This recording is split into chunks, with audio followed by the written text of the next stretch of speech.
ओडिशा विधानसभा के मानसून सत्र का आज तीसरा दिन था और लगातार तीसरे दिन सदन की कार्यवाही हंगामे की भेंट चढ़ी।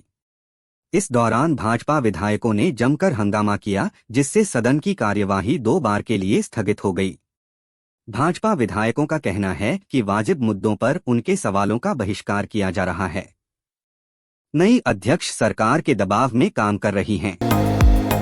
भुवनेश्वर के कैपिटल अस्पताल में बच्चों की अदला-बदली होने का एक मामला सामने आया है। राजकनिका इलाके में रहने वाले प्राणकृष्ण बिस्वाल ने यह गंभीर आरोप लगाया है। उनका कहना है कि पहले नर्स ने कहा कि आपको बेटा हुआ है, फिर बच्ची लाकर उनकी सास की गोद में थमा दिया। अब वह डीएनए टेस्ट कराने की मांग कर रहे हैं। संबलपुर के ऐंठापाली थाना अंतर्गत करमटोली इलाके से एक सनसनीखेज मामला सामने आया है। इसमें चोरी के कीमती मोबाइल फोन के बंटवारे को लेकर एक नाबालिग की उसके साथियाए ने पीट कर हत्या कर दी। उसे एक सुनसान जगह पर बुलाकर घटना को अंजाम दिया गया। पुलिस ने शव को जब्त कर इसे पोस्टमार्टम के लिए भेज दिया है। मामले की जांच की जा रही है। सुरेश सुनीता के साथ रोज के झगड़े से परेशान हो गया था। वह इन सबसे छुटकारा पाना चाहता था। वह सुनीता को अपने रास्ते से हटाना चाहता था, इसलिए उसने 2 सीरियल किलरों से संपर्क किया जिन्होंने हत्या की घटना को अंजाम दिया। सुनीता के घरवालों ने आरोप लगाया है कि मारने से पहले उसके साथ सामूहिक दुष्कर्म भी किया गया। इकबाल ने अपनी पत्नी को किसी और संग इश्क लड़ाते हुए पकड़ा था। इसे लेकर दोनों में झगड़ा हुआ तो पत्नी ने फिनाइल पी ली। इसके बाद उसे अस्पताल भर्ती कराया गया।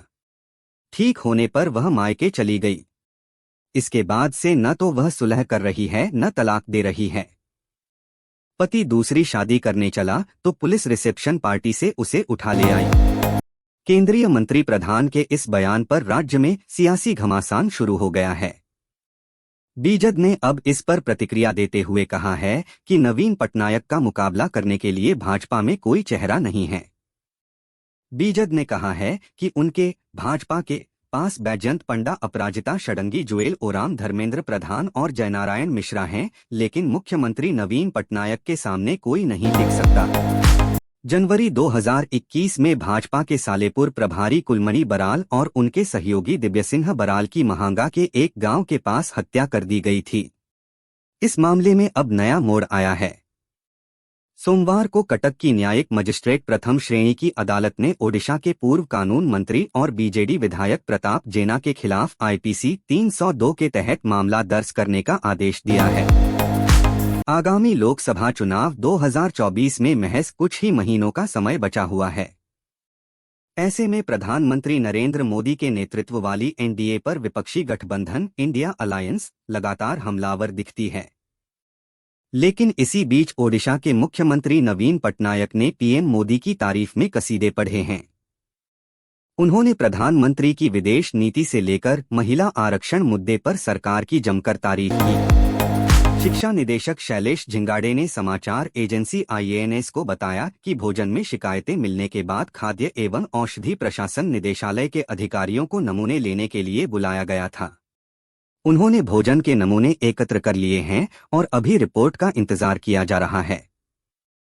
उन्होंने आगे बताया कि आपूर्तिकर्ता को समस्या का समाधान होने तक आपूर्ति रोकने के लिए कहा गया है। भारतीय विदेश मंत्री एस जयशंकर ने मंगलवार को संयुक्त राष्ट्र महासभा को संबोधित करते हुए कहा कि भारत अपनी जिम्मेदारियों को समझता है। विदेश मंत्री ने कहा कि ऐसे समय में जब पूर्व पश्चिम ध्रुवीकरण इतना तीव्र है और उत्तर दक्षिण विभाजन इतना गहरा है, नई दिल्ली शिखर सम्मेलन भी इस बात की पुष्टि करता है कि कूटनीति और संवाद ही एकमात्र प्रभावी समाधान है। रॉयल एनफील्ड आने वाले 6 महीनों के अंदर भारतीय बाजार में 3 नई बाइक्स लॉन्च करने के लिए तैयार है। रॉयल एनफील्ड बुलेट को नए अवतार में पेश किया है। इसके अलावा कंपनी हिमालयन 452 शॉटगन 650 और क्लासिक बॉबर 350 के रूप में 3 नए मॉडल पेश करेगी। अपने इस लेख में हम इनके बारे में ही जानेंगे। मध्य प्रदेश विधानसभा चुनाव 2023, मध्य प्रदेश असेंबली इलेक्शन 2023 को लेकर भाजपा ने अपनी तैयारियां को तेज करते हुए मंगलवार को प्रत्याशियों की तीसरी लिस्ट जारी की। पार्टी ने अमरवाड़ा सीट से मोनिका बट्टी को प्रत्याशी बनाया है। मोनिका कुछ दिन पहले ही भाजपा में शामिल हुई थीं।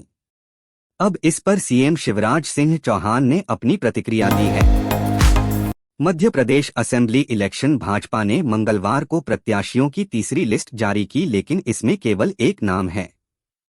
वह नाम है मोनिका बट्टी का, जिन्हें अमरवाड़ा आरक्षित सीट से प्रत्याशी बनाया गया है। मोनिका ने कुछ दिन पहले ही भाजपा का दामन थामा था। उन्हें मुख्यमंत्री शिवराज सिंह चौहान ने पार्टी की सदस्यता दिलाई थी। इससे पहले 25 सितंबर को भाजपा ने दूसरी लिस्ट जारी की थी। भाजपा प्रत्याशियों की पहली सूची में अधिकांश उन सीटों को शामिल कर रही है जिस पर उसकी स्थिति मजबूत है। साथ ही करीब 5 से 6 सबसे कमजोर मानी जाने वाली सीटों पर भी प्रत्याशियों के नाम पहली सूची में जारी हो सकते हैं। भाजपा के राष्ट्रीय नेतृत्व ने कोर कमेटी में शामिल नेताओं से करीब 2 सप्ताह पूर्व 65 सीटों पर संभावित प्रत्याशियों के नामों की सूची मांगी थी। मध्य प्रदेश में भाजपा की चुनावी तैयारी को लेकर जब केंद्रीय मंत्री ज्योतिरादित्य सिंधिया से सवाल पूछा गया तो उन्होंने कांग्रेस पर निशाना साधते हुए नैरेटिव की बात कही। उन्होंने कहा कि कांग्रेस 4 दीवारों के अंदर अपने 4 लोगों के साथ अपने 4 सवालों पर अपना नैरेटिव बनाती है। नैरेटिव बंद दरवाजों के पीछे नहीं बनता है, नैरेटिव कुछ लोगों के बीच नहीं बनता है। भाजपा एमपी इलेक्शन 2023 ने 39 उम्मीदवारों की दूसरी लिस्ट जारी कर दी है। इस बार भाजपा ने कई बड़े चेहरे उतारे हैं, जिसमें 3 केंद्रीय मंत्रियों समेत 7 सांसदों का नाम शामिल है। कांग्रेस को चौतरफा घेरने के लिए भाजपा ने काफी सटीक दांव चला है। मुख्यमंत्री पद के सारे दावेदारों को उतार भाजपा ने यह साफ संदेश दे दिया है कि सभी अपने क्षेत्र को जीतें और जिताएं। MP election 2023 BJP candidate list. Madhya Pradesh विधानसभा चुनाव के लिए बीजेपी ने अपनी दूसरी लिस्ट जारी कर दी है।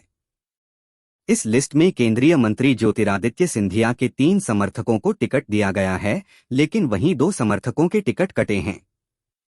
ग्वालियर के भितरवार सीट पर कई दिग्गज नेता दावेदारी जता रहे थे, लेकिन यहां से सिंधिया समर्थक मोहन सिंह का नाम तय किया गया है। केसूर सिंह कनाडा और भारत के बीच तनाव बढ़ते ही जा रहे हैं। ऐसे में कनाडा में रहने वाले सिखों को लेकर कई तरह के सवाल उठने लगे हैं। ब्रिटिश भारत सेना में तैनात केसूर सिंह पहले सिख थे जो सबसे पहले कनाडा गए थे। वह 1897 में कनाडा गए थे। इसके बाद से सिखों का कनाडा जाने का सिलसिला शुरू हो गया। दिल्ली के नेशनल मीडिया सेंटर में प्रधानमंत्री नरेंद्र मोदी की अध्यक्षता में आयोजित रोजगार मेले को संबोधित करते हुए सिंह ने कहा कि पिछले 9 वर्षों में न केवल नौकरियां पैदा हुई हैं, बल्कि पीएम ने युवाओं में जागरूकता भी पैदा की है। उन्होंने कहा कि रोजगार का मतलब केवल सरकारी नौकरी नहीं है। उन्होंने बताया कि देश में स्टार्टअप की संख्या लगभग 350 से 400 से बढ़कर 1.25 लाख हो गई है। इस्लामाबाद में अमेरिकी दूत डोनाल्ड ब्लोम ने पाकिस्तान के कब्जे वाले कश्मीर का दौरा किया, जिसके बाद से विवाद काफी बढ़ गया है। इस बीच भारत में अमेरिकी राजदूत एरिक गारसेटी ने मंगलवार को दावा किया कि अमेरिकी प्रतिनिधिमंडल ने G20 बैठकों के लिए जम्मू कश्मीर का भी दौरा किया है। बता दें कि अमेरिकी राजदूत ने पिछले हफ्ते पीओके की 6 दिवसीय यात्रा की थी। Home remedies to reduce wrinkles. बढ़ती उम्र में चेहरे पर झुर्रियां आम बात हैं, लेकिन 30 पार करते ही अगर आपके चेहरे पर रिंकल्स नजर आने लगे हैं तो इस ओर ध्यान देना जरूरी है। तो आज हम किचन में रखी कुछ चीजों के बारे में जानेंगे जिनके इस्तेमाल से काफी हद तक पा सकते हैं रिंकल्स से छुटकारा। न्यूजीलैंड और बांग्लादेश के बीच 3 मैचों की वनडे सीरीज का निर्णायक मैच ढाका में खेला जा रहा है। बांग्लादेश की पूरी टीम 34.3 ओवर में 171 रन पर ऑल आउट हो गई। टीम की तरफ से सबसे ज्यादा रन नजमुल हुसैन शांतो के बल्ले से निकले, जिन्होंने 76 रन की पारी खेली। मैच में एक विकेट ऐसा देखने को मिला जिसकी वीडियो तेजी से सोशल मीडिया पर वायरल हो रहा है। भारतीय टीम और ऑस्ट्रेलिया के बीच इस वक्त 3 मैचों की वनडे सीरीज खेली जा रही है। टीम इंडिया सीरीज में 2-0 की अजेय बढ़त हासिल कर चुकी है। 27 सितंबर को भारत बनाम ऑस्ट्रेलिया के बीच तीसरा और निर्णायक वनडे मैच खेला जाएगा। इस मैच से पहले टीम इंडिया के युवा ओपनर बल्लेबाज शुभमन गिल ने कप्तान रोहित शर्मा की दिल खोलकर तारीफ की है। वनडे विश्व कप 2023 के आगाज में अब 8 दिन का समय बाकी रहता है। इस मेगा इवेंट के लिए हाल ही में श्रीलंका क्रिकेट टीम का ऐलान हो गया है। भारत में खेले जाने वाले विश्व कप की शुरुआत 5 अक्टूबर से होनी है, जिसमें श्रीलंका टीम अपना पहला मैच 7 अक्टूबर को साउथ अफ्रीका के खिलाफ खेलेगी। दासुन शनाका को श्रीलंका टीम की कप्तानी सौंपी गई है। साउथ अफ्रीका और रॉयल चैलेंजर्स बेंगलोर के पूर्व क्रिकेटर एबी डिविलियर्स ने आईपीएल में अपनी वापसी के अटकलों पर पूर्णविराम लगा दिया है। एबी डिविलियर्स ने अपने यूट्यूब चैनल पर जारी किए एक वीडियो में ये स्पष्ट कर दिया है कि वह एक खिलाड़ी के रूप में आईपीएल में वापसी नहीं करेंगे। आइए जानते हैं मिस्टर 360 ने इसके साथ ही क्या कहा। कॉमेडी फिल्म आंख मिचौली का हर कोई बेसब्री से इंतजार कर रहा है। इस बीच डायरेक्टर उमेश शुक्ला के निर्देशन में बनी आंख मिचौली का ट्रेलर रिलीज कर दिया गया है, जिसको देखने के बाद फैंस की एक्साइटमेंट इस फिल्म के लिए काफी बढ़ गई है। आंख मिचौली में मृणाल ठाकुर, अभिमन्यु दसानी और परेश रावल जैसे कई कलाकार मौजूद हैं। शाहरुख खान की जवान की रिलीज का तीसरा हफ्ता चल रहा है और फिल्म अभी भी मजबूती के साथ डटी हुई है। इस हफ्ते कुछ नई फिल्में आ रही हैं जो जवान के लिए मुश्किलें खड़ी कर सकती हैं।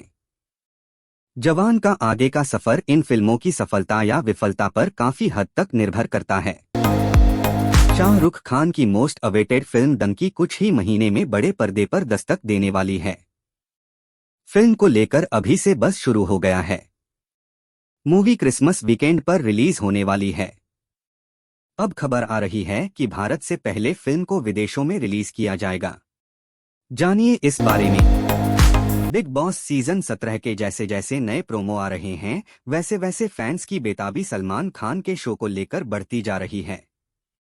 इस शो में पार्टिसिपेशन के तौर अब तक कई सोशल मीडिया पर कई लोगों के नाम सामने आ चुके हैं।